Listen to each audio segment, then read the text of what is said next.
LSV ಕಿಚನ್ಗೆ ಸ್ವಾಗತ and ಸುಸ್ವಾಗತ ರೀ. ನಾವಿವತ್ತು ಈ ವಿಡಿಯೋದಾಗ ನೋಡೋಕೆ ಹೋಗ್ತಿರೋದು ಏನಂದರೆ ಬೆಂಡೆಕಾಯಿ ಗೊಜ್ಜು ರೀ.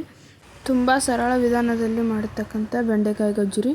ಇದು ಅನ್ನದ ಜೊತೆ, ಚಪಾತಿ ಜೊತೆ, ರೊಟ್ಟಿ ಜೊತೆ ಎಲ್ಲದ್ರ ಜೊತೆ ತುಂಬ ಚೆನ್ನಾಗಿರುತ್ತೆ ರೀ.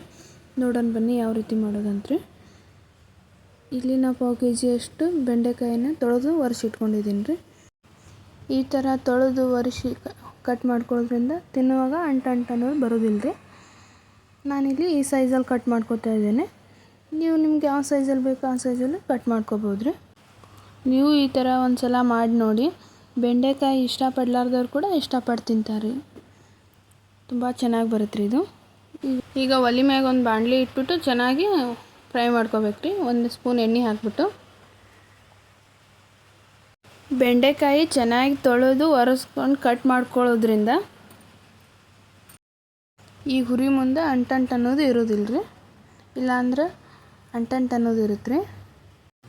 ನೋಡಿ ಇವು ಚೆನ್ನಾಗಿ ಫ್ರೈ ಆಗಿವೆ. ಈಗ ಇವನ್ನ ಪಕ್ಕಕ್ಕಿಟ್ಟು ಇದಕ್ಕೆ ಮಸಾಲೆ ರುಬ್ಕೊಳ್ಳೋಣ ಬನ್ನಿ. ಒಂದು ಮಿಕ್ಸಿ ಜಾರ್ಗೆ ನಾನು ಇಲ್ಲಿ ಹಸಿ ಕೊಬ್ಬರಿ ಹಾಕೋತಾ ಇದ್ದೀನಿ. ನೀವು ಹಸಿ ಕೊಬ್ಬರಿ ಇಲ್ಲ ಅಂದ್ರೆ ಒಣ ಕೊಬ್ಬರಿ ಕೂಡ ಹಾಕೋಬೋದು ರೀ.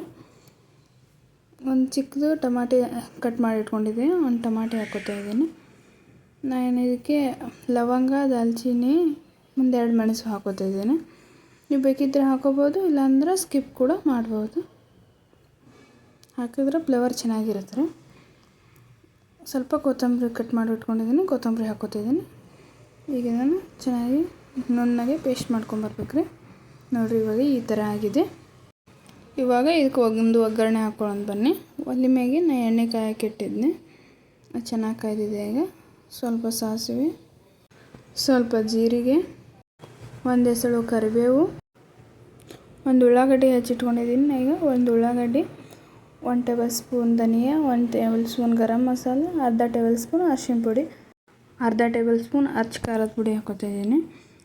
ಇದನ್ನೆಲ್ಲ ಹಾಕೊಂಡ್ಬಿಟ್ಟು ಚೆನ್ನಾಗಿ ಮಿಕ್ಸ್ ಮಾಡಿ ಆಗಳು ಮಾಡ್ಕೊಂಡು ಇಟ್ಕೊಂಡಿದ್ವಿ ಅದು ಮಸಾಲ ಹಾಕೋತಾ ಇದ್ದೀನಿ. ಇವಾಗ ಇದನ್ನ ಒಂದು 5 ನಿಮಿಷ ಎಣ್ಣೆ ಬಿಡುವವರೆಗೂ ಕುದಿಸ್ಬೇಕು, ಲೋ ಫ್ಲೇಮಲ್ಲಿಟ್ಟು. ನೀವು ಗ್ಯಾಸ್ ಜೋರಾಗಿ ಇಟ್ಟರೆ ತಳ ಹಿಡಿಯೋ ಸಾಧ್ಯತೆ ಇರುತ್ತೆ ರೀ. ಆದಷ್ಟು ಲೋ ಫ್ಲೇಮಲ್ಲೇ ಇಟ್ಟು 5 ನಿಮಿಷ ಕುದಿಸ್ಕೊರಿ. ಈಗ ಚೆನ್ನಾಗಿ ಕುದ್ದಿದೆ. ಬೆಂಡೆಕಾಯಿ ಫ್ರೈ ಮಾಡಿ ಇಟ್ಕೊಂಡಿದ್ವೆಲ್ಲ ಹಾಕೊಂಡ್ಬಿಟ್ಟು ಈಗ ಮೇಲೆ ಕೊತ್ತಂಬರಿ ಮತ್ತು ಉಪ್ಪು ಹಾಕೊಂಡ್ಬಿಟ್ಟು ಚೆನ್ನಾಗಿ ಮಿಕ್ಸ್ ಮಾಡಿಬಿಟ್ಟು ಒಂದು 5 ನಿಮಿಷ ಕುದಿಸ್ಕೋಬೇಕು, ಲೋ ಫ್ಲೇಮಲ್ಲೇ ಇಟ್ಟು.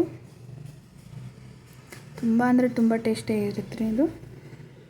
ಎಲ್ಲರೂ ವಿಡಿಯೋ ಇಲ್ಲಿವರೆಗೆ ನೋಡಿದ್ದಕ್ಕಾಗಿ ಧನ್ಯವಾದಗಳು ರೀ. ಮತ್ತು ಮುಂದಿನ ವಿಡಿಯೋದಾಗ ಸಿಗ್ತೀನಂತೆ. ಬಾಯ್ ಬಾಯ್ ರೀ.